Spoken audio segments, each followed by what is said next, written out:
Hello, everybody. Welcome to MobiusTube. This is a Cosmic Encounter forum to discuss things related to Cosmic Encounter. And in this episode, I'm joined by a few Cosmic superfans, including Superfan, Lord Ascapellian, and Jaded. And we're in a mod of Tabletop Simulator that has the special systems that I started talking about in a separate video, and the link to that video is in the description. And we're going to just talk about these systems and, in general, the idea of the special systems as a variant, especially for the cosmic completist like myself, how they were based on the reverse hex systems and just the current design of it, how it was working out. I know that some of these folks have play tested it, and so they've got a little more hands-on experience, but we also just wanted to get general impressions about the direction and that expansion itself. And just as a reminder, this is something that we had initially talked to Fantasy Flight about doing. The special systems were something that was being play tested back before Cosmic Odyssey. There just wasn't any room because of the big cardboard footprint of the components for special systems to include it in Odyssey. So it had been punted to potentially another expansion. And at first, Fantasy Flight was receptive to the idea. They even suggested that it should have a Twilight Imperium-sized box that was designed with inserts to hold all 8 expansions in the base game, which we thought was a terrific idea. And then the idea what it would have enough content in it to kind of justify people buying a big box. Nobody wanted to buy just an empty box. Well, I say nobody. A lot of people, I'm sure, would have bought it, but I think more people would have preferred that it also have some fun new content. And as I mentioned, I'm a cosmic completist. I've got the original Eon and all 9 expansions, and the 9th expansion included the reverse hex system. So it was special systems for your 6 hexes, your 6 systems. And I wanted to do a Fantasy Flight version of that.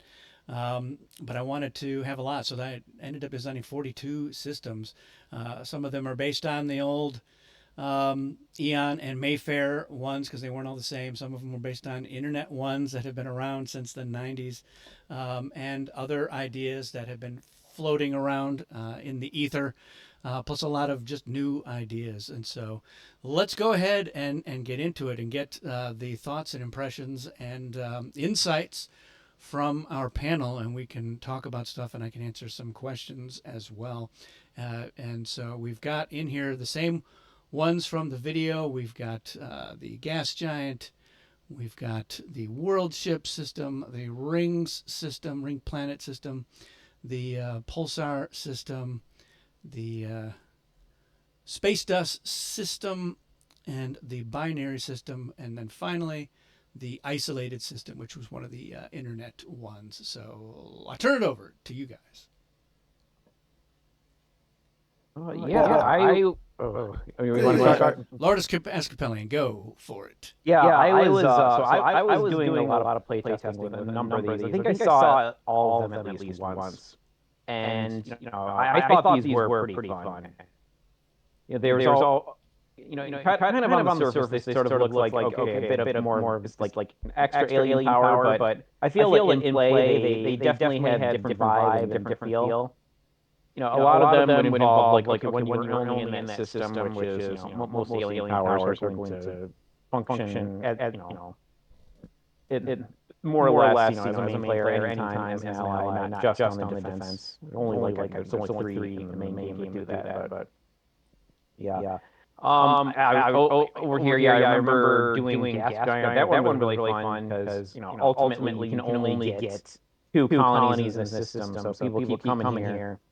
Well, there's basically no point to it, and kind of has like sort of an amoeba effect where they're targeting a gas giant. They can kind of pull your ships back and really save your resources for the future.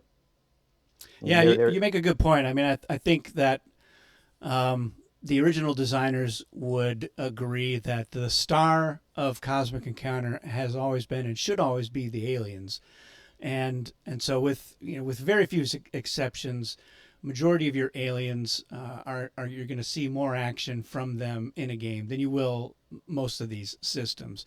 An alien like Hate, which only fires at the beginning of its own turn, but I think everyone is thankful that that is the case.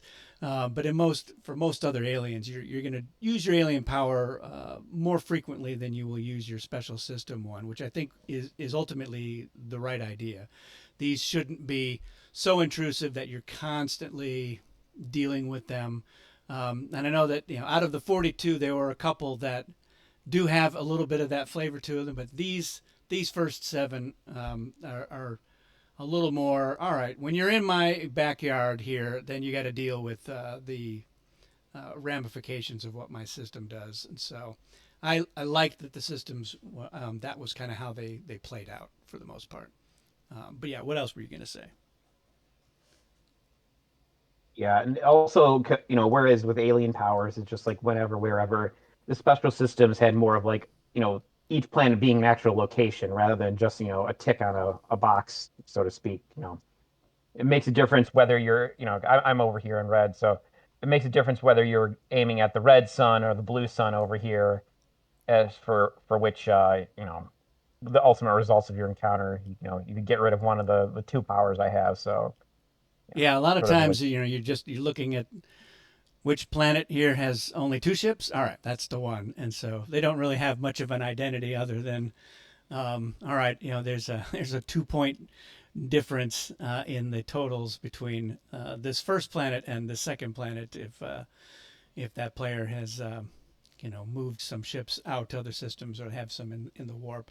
That's the extent of how much thought you typically put into which planet I'm going to attack. And with a lot of these systems, there's a little bit more thought that goes into it. And like exactly with this binary one, if red has lost this one, this other planet, even if it had more ships on it, might be an attractive target just because you're like, okay, let's eliminate that alien power. And so um, the stakes are higher, and there's maybe some more negotiating with like, look, if you attack over here, I think we can make a deal, or I won't put up as much of a fight, especially if you don't invite people. So I like that interplay a little bit more, and I think a number of the systems will create new situations or situations, rare situations that you get to have more often. And I mentioned in the other video about the gas giant, and which you alluded to as well, with the idea that once you've got a colony, or especially you've got 2 colonies in there,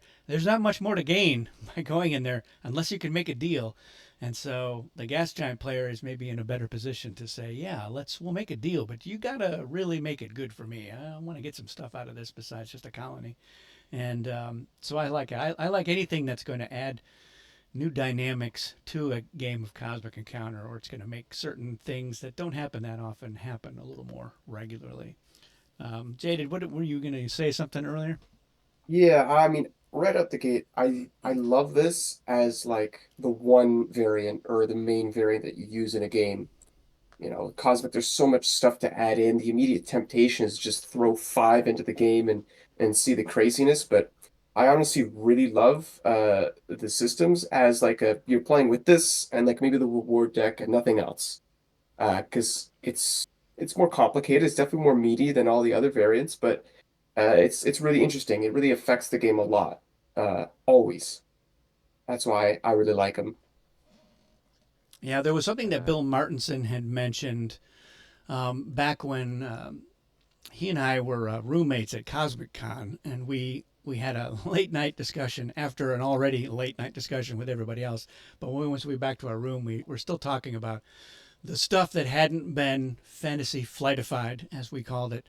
And we did have a long discussion about the reverse hexes and the systems. And for him, he was very much interested in something that had a nice visual aesthetic, that he was really excited about the idea of having a big gas giant token that was your planet. And he was the one who came up with the idea of just having ring tokens that you put next to one of your normal player color planets, and so that visual was very important to him, and I agreed. I was like, yeah, I like that. Not all the systems, that I designed have those. So you can see, like, if you look at the isolated one, there's no components on there, and I was okay with that because I think out of the 42, more than half of them do have some special tokens of some kind to indicate what's unique about that system. And Space Dust doesn't have any components, but when you look at that system, you're like, all right, there's something weird going on over there for sure. And so I like that variety where when you're looking around the table, you're seeing, oh, the world ship's got those crazy world ship tokens, and maybe some of them are expired, and you got the rings, and you got the other star tokens that often will have some sort of effect, rather than just here. I just have this. It's not doing anything. They all do something, or they are there for a reason. And there are even some systems that are using cards as components as well, which you'll find out later on as we explore more of the systems. Superfan, you were not a playtester, if I remember correctly. Yep. And so this is all pretty new to you. Let me start by asking, I mean, how much did you know about reverse hexes from the previous editions, or is this all just really brand new? Yeah, I mean, I haven't been an old fan at all. My first introduction to the game was through the FFG edition, so I am not very familiar with the previous editions. I have seen some homebrew attempts at like BGG and stuff to revive the variants. I think there was some stuff floating around, so I've had some familiarity from that. I think you had the Cosmic Stars variant, for example. Right. Uh, but yeah, it sounded very wild to me. I love that the concept is being explored a lot more thoroughly, with like 42 different systems. And yeah, I love that this had stuff that I think like couldn't have been done with alien powers. I think one of the best examples is binary over here. There have been attempts at making an alien power that did just give you two alien powers, but it's the problem with that is it's usually just why would you not have this and just like this is just better than any one alien power because it's just an alien power with two alien powers. So having something like this with binary uh, is great because it's like one of the other variant stuff that gives you an alien power. It's balanced because it's not an alien power itself, so you can justify giving it to a player. And I mean, many of the system effects themselves, I think, despite being very crazy effects, wouldn't really justify their own alien power, dedicated alien power. So yeah, it's great that some of these slightly less than worthy of an alien power, but still pretty interesting effects are getting uh, out there, I guess. Yeah, there's definitely Speaking been a of couple. which, There's been a couple of aliens that people had said this should be its own system, and like Pygmy, I think is a perfect example of that. And there is a system that we'll see in a subsequent video that has a similar approach, but is definitely different, and hopefully enough different. But sorry, you were going to say one other thing. Go ahead. I was gonna say exactly that. Do you think Pygmy should have been a reverse sex instead of an alien I power? think in if we had a proper roadmap of saying yes, this is reverse systems are, or special systems are definitely going to happen, and the plan is there'll be an expansion 4 or 5 or whatever, then it would have been, I think, more prudent to say let's not make Pygmy into an alien, since we can save that effect for something else, because I think it does work better that way. But we in my conversations with Kevin Wilson when he was still working with Fantasy Flight on cosmic expansions, he was not sure how many expansions they were going to do. He had a good idea about 3, which are the ones he worked on. And after that, it was a question mark. It was just going to be like, well, we'll see how it does. We'll see what the audience is, and if it's still selling, then Fantasy Flight will be open to doing more. There were some other things that were kind of out there. I mean, at that point, Moons and Lucre still hadn't really been looked at, and they weren't even being looked at very seriously. But there were other stuff, and there were still a lot of other aliens. A lot of the outstanding Eon aliens still hadn't been published at that point. And Expansion 4, which was Storm, it brought in Worm, and there's a funny story about how that even happened, but it didn't really say, yeah, let's address that. And so, yeah, I mean, to answer your question again, I probably would have done it. I mean, Pygmy was an alien that I designed, and it was just based on, I was thinking about what are other ways we can use these individual planets, especially if you're like, oh, we've got an extra system we're not using, so we've got extra planets. And that was what I had personally challenged myself to see if I could design more aliens that used existing components, because Kevin had kind of opened the door with aliens that need an extra set of ships, and I was like, well, if we've got one alien that's using the extra ships, let's throw an alien that can use those planets, which are also not being used. And so that was kind of what I was more focused on. But yeah, if I had been a little more forward thinking, I would have just not even done it. So, although I think we were still kind of discussing exactly how the rules went with like some of the weird planet aliens and how some of this went, how some of the special systems worked. But I think kind of a lot of it, like for instance, filth or poison, or I guess you Pygmy, that would only count for I think normal player color planets. Well, stuff like the gas giant would not really like count for filth, for instance. But yeah, I think that was definitely something that was high on the list of playtest priorities, was figuring out, all right, what do we do? How do we deal with aliens or other game effects that target planets specifically? And should they be immune? I wanted to see if there was a way to avoid saying, here's the expansion, and then don't use the following list of aliens and hazards or whatever. That's certainly not ideal, but there's so many. By this point, there are so many game effects with, artifacts and flares and space stations and everything else in there, that there's always somebody that doesn't want to play well. I remember there were so many things where like, all right, well, but what if Genius is in the game? Like, oh, now we got to write around that and try to figure out an exception. Masochist was one that was always screwing up really good ideas. You're like, well, but what if Masochist is in the game? You're like, then it'll be just so easy for them to win. You're like, oh, that's a good idea. But instead of saying, well, let's just not do something, I was like, you know what, I'm fine with, if in the end of the day it's got to have some sort of exceptions, I think that's fine. If you're playing with, well, we've got 250 aliens, if we got to leave 3 of them out, I think there's still plenty of variety in there. And, the Eon set and even the Mayfair set notoriously had a number of aliens that were like, do not use with this alien. And and they were all like, do not use in a 2-player game. That was a thing that was like, why do you even have that warning? Who's playing this as a 2-player game? And nobody. So that was just a weird thing that was in there. And I was like, I think some of this stuff, the idea is good enough that it warrants inclusion, even if there are exceptions. And so that was where I was going with it. But in some cases, I was like, if there's a way that we can phrase this, or we can come up with a good rule that really casts as wide a net as possible and really lets us use as many, preferably all of the aliens, but some of them, when they came out, if they had been written a little more future-proofy, they would have been less problematic with subsequent expansions and variants that came out.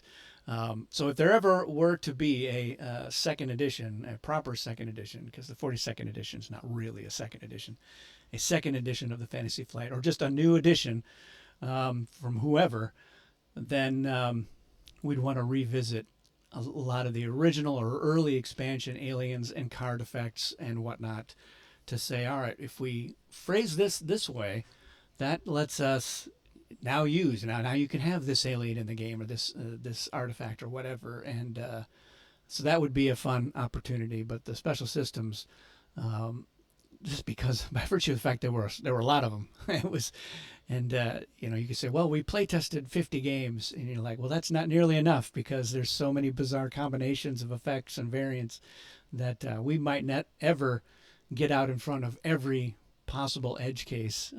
It's at some point it's going to be unavoidable.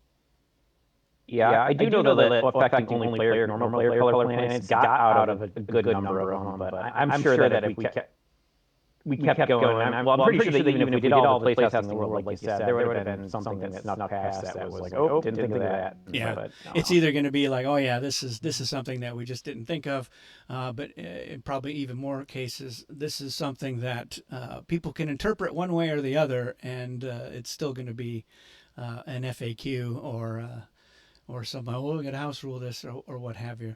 And I think again, the other thing is if there was ever another edition, I would want to put something in the rule book that says stuff is going to happen. You're going to come up with a weird situation. You're like, I'm not sure how we should deal with it. Here's how we think you should deal with it. And I think for me, having grown up with Cosmic Encounter and other games like that, where you had just bizarre edge cases, Dune has it. We're like, well, what happens in this situation, which doesn't happen very often, but can happen. Just to arm the players with a way that they can resolve it so that they can get past it. And then, you can debate about it later on. So the Cosmic Grail might have been ways. I know it was what the designers were trying to find the ultimate conflict resolution, and approach, but which was fine. I think they probably should have still included that in Cosmic Eon. But they were like, we need to create more situations where you have to use the Grail. That's where they got into trouble, because they were like, let's add these aliens that are just utterly broken, and it doesn't matter what you're playing with it, you're going to have problems arise. And Fantasy Flight was like, please God, no, we don't want to do that. Yeah, that was always a neat idea. Maybe for a future episode of this, it'd be kind of a cool thing to look back on. Yeah, I wouldn't mind getting Bill or Peter in to talk a little bit more about the Cosmic Grail. And I don't know if they still got the files for like the original versions of these aliens, like Particle and Surgeon, and they were wildly different in their original forms, and Evil Twin. They were designed to make people want to flip the table if they didn't have a way to resolve the stuff that came up. But yeah, it was too much. It was its own alert level. It was the ultraviolet aliens that were like, only play with these if you're nuts and you're ready to use this Cosmic Grail. And that's the thing, is that I think the other problem that Fantasy Flight had with the Cosmic Grail was that it was a very controversial way to resolve these situations. But I don't want to get too sidetracked on that. I was definitely trying to avoid that as much, because that whole Cosmic Eons publication path was a lesson that we wanted to make sure that we learned from. And I tried to apply that to Odyssey. So I think Odyssey had far fewer issues than Eons did along its path. And I wanted Cosmic Universe, which is kind of like the working title for this. And yeah, it was with the box, it was like you can fit the entire Cosmic Universe in one box. That was the selling point. And I think, I still fantasize about, that box would have been so nice. And just trying to think of because we never really got into, all right, how it's the design here. It never progressed far enough to get a good sense of what the box would be like. I mean, I have the Broken Token box, which is, I think, a pretty good one to start off with in thinking about how to store everything, and the different kinds of compartments that you can have. I also now have the Calcared Cosmic Storage solution as well, but it is a pre-Odyssey solution, so it doesn't fit all of Odyssey. You can fit a bunch of stuff in there with that, and you can get it all in one box, but not at all, not everything. So that's why we still needed to have Cosmic Universe. So I would have loved to have seen this get out there. And I think for me, the big attraction, as much as I love the big box, the big attraction was the special systems. I really have always wanted to it. When I learned that the systems were not going to be big hexes; they were going to be individual planets. I was like, "Oh, this is great! This is going to really work well with whatever those reverse hex effects would be like." And so I've always imagined it would be something like this, and the different tokens. Let's take a focus on. I worked for quite a while on the design of these cards, the design that did, and I actually have had these printed. So I have all of these cards printed. They are smaller than alien sheets, and I wanted to. At first, when I was thinking that they would do just another standard side expansion, I should back up because I had after Eons, when I joined Future Pastimes, I came up with a roadmap for 3 more expansions. I wanted there to be 9 expansions, just like Eons had. So I had a Lucre and Moon expansion, and it was going to be in a normal small box. And I had the expansion of the expansions expansion, which was designed for one, and then the special systems. And I was working out, I had this whole mock-up of how to fit all the tokens that you would need on 5 sheets of punch board, the same size as all of those expansion boxes. And then these I was making of a smaller size so that I could see if I could get them all in there. And it really wouldn't have included, it would have included, I think, 5 new aliens. That was it. It was the deck aliens, which I'll talk about in more detail later on. But when they were like, oh, we can do this as its own expansion with the big box, I was like, well, these could maybe be a little bit bigger. But I was like, I wanted to have some flavor art, and I was like, it would be nice to have some flavor text like the histories on there, and I needed to have a way to have a little kind of a simple diagram that shows you how to set up your system, and with the idea being that if there's a black planet in the diagram, then it's one of your player color planets, and then the gray stuff would be all of your new components and where they go. And then you would have an illustration on there of the components so that you knew exactly what to look for. Although this one here on World Ships doesn't match the art that my son Locken did, so I didn't update that. But these tokens are what the tokens would have looked like. And then, describe the effects. And then somebody said we need to have alert levels.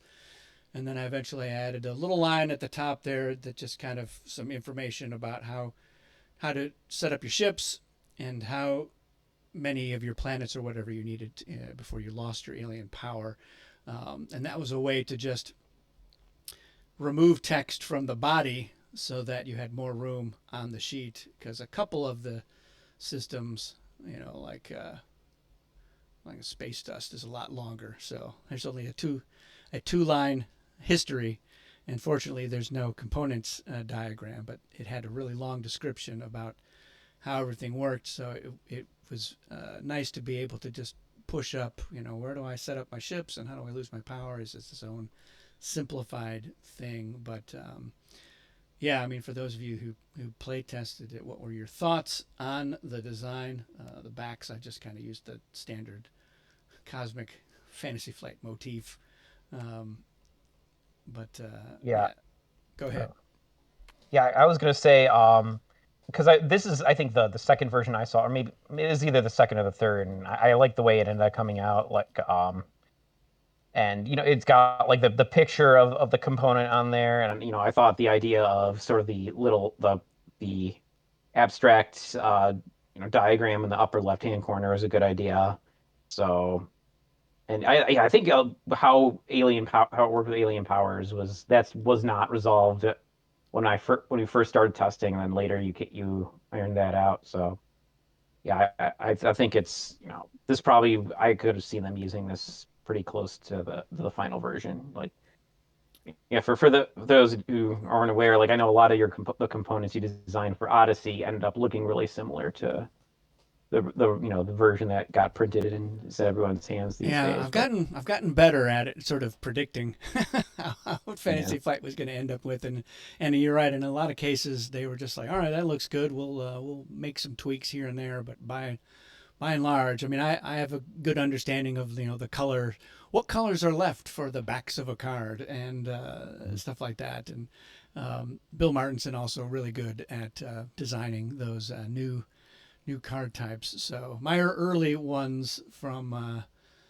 some mock-ups and fan expansions were not quite as good, but it got better. And then it was nice that Greg Alaka shared with me some stuff that Fantasy Flight had shared with him a few years back, and so I was able to use a much better template to start building the things. But just learning how they liked to lay out stuff and design components, I was like, well, I think this is kind of what we're looking at. So, but yeah, I was happy with how it turned out, and I was really happy with how Locken's art turned out. He was just he was adamant. He was like, "Oh, please let me do this," and I was like, "Well," and I was like, "Well, we're playtesting over a while," but he knocked it all out in like 2 weeks. He was like, "Nope, I got nothing else going on. Let me just keep doing this." So he had a blast doing it. Knocked it out of the park, I'd say. Yeah, I'm just really happy. Yeah, agreed.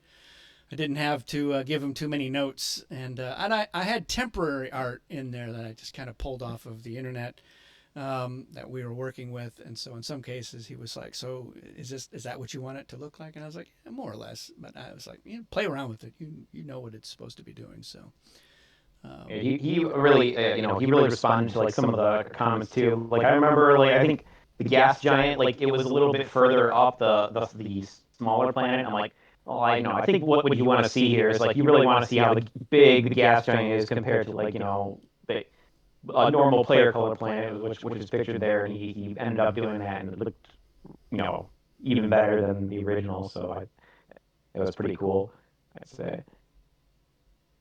Yeah, the only bad thing about the cards is that the illustrations are so small to fit all the text. I know. I was like, if I could do it bigger, I would, but I was like, I gotta fit a lot of important information on there, I guess. So, but I was like, we gotta have some art because. One thing you didn't really talk about much in the video about the designs of the cards are actually the timing bar.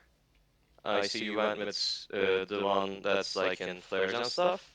But one thing that confused me is I think like the timing shows what the use clause in these would have been if they were alien powers, right? Because they don't like apply to all parts of the card text sometimes.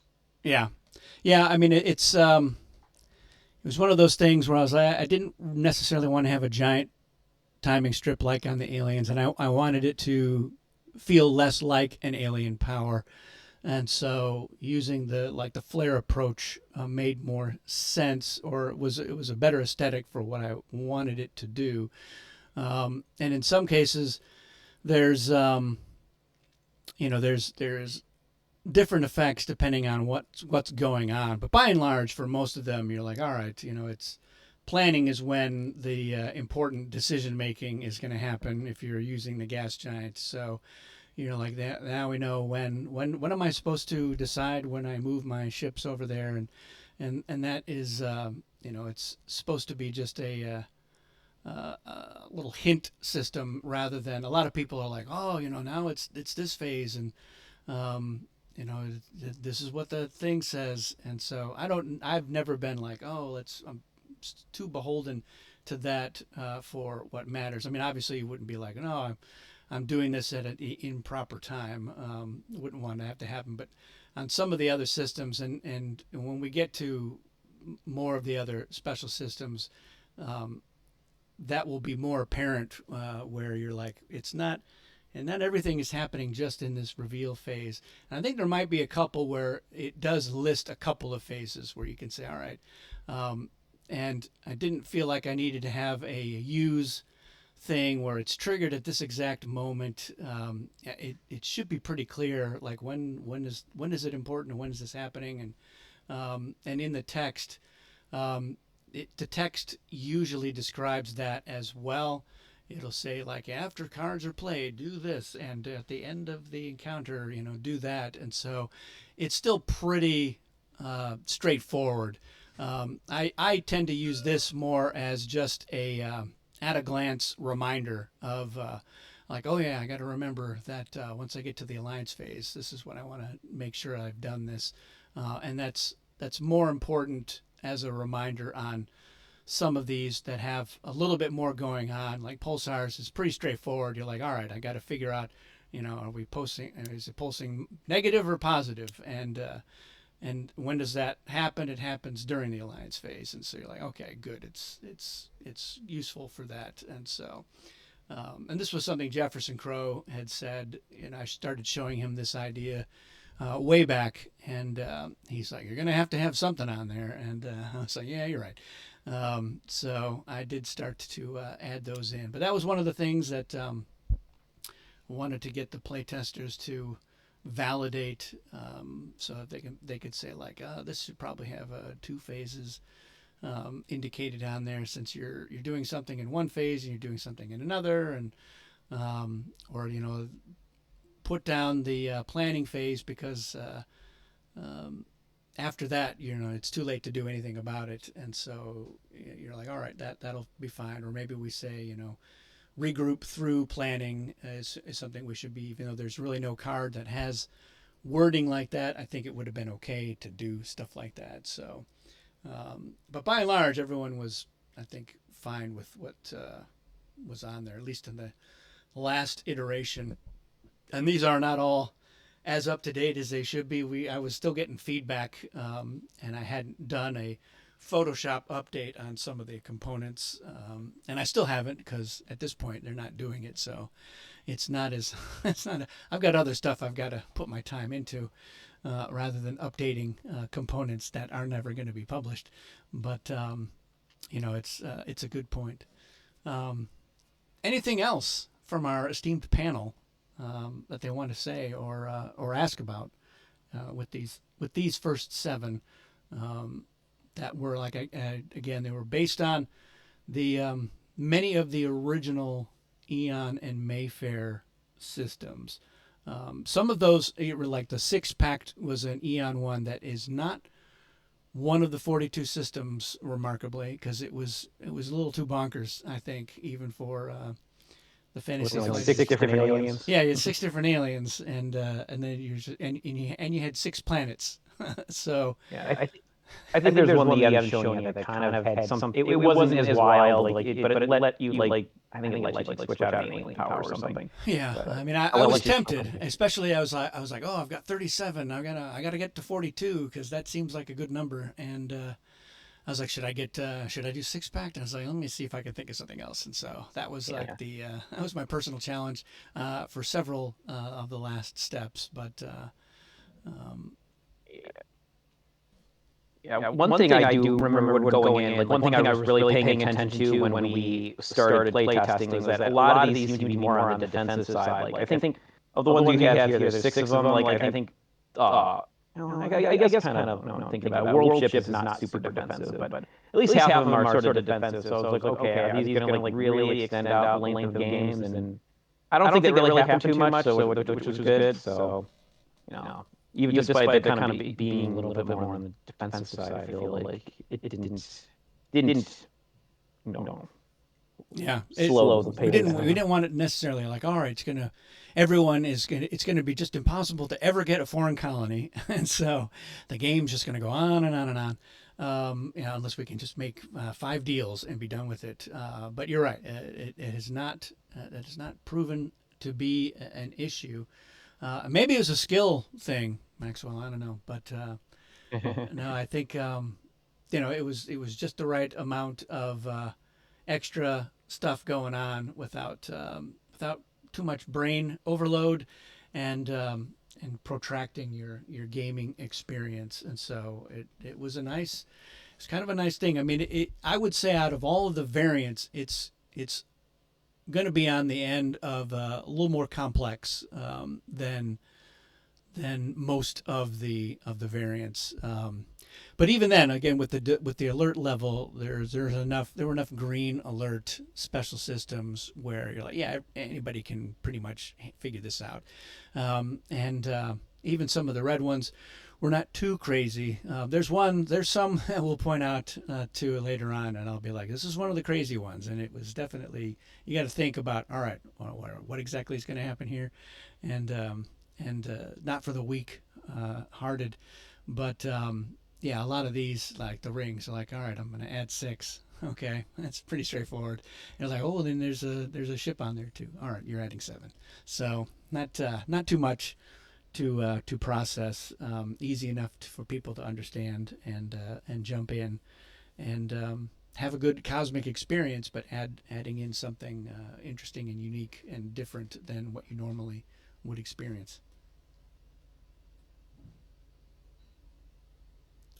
All right. Well, if that is it, this is a pretty good one for this episode of Mobius Tubes. And in the coming weeks or so, I will do the next 7 systems, and we will start to see some of the original ones and a few of the internet ones reimagined and improved, I feel, but we'll see. We'll let everyone else be the judge. And then, I will convene another MobiusTube panel, and we can dive into some of those a little bit more and get some impressions. There will definitely be more to talk about with these other systems as we start to get a look at the crazy new stuff that is out there. But I want to thank my guests again for joining me, and let us know in the comments what you think of these systems and what you want to know about special systems in general, or these in particular. And we look forward to your thoughts on the other systems as those videos come out as well. That's it for this video. Thanks everyone for watching, and we'll see you again soon.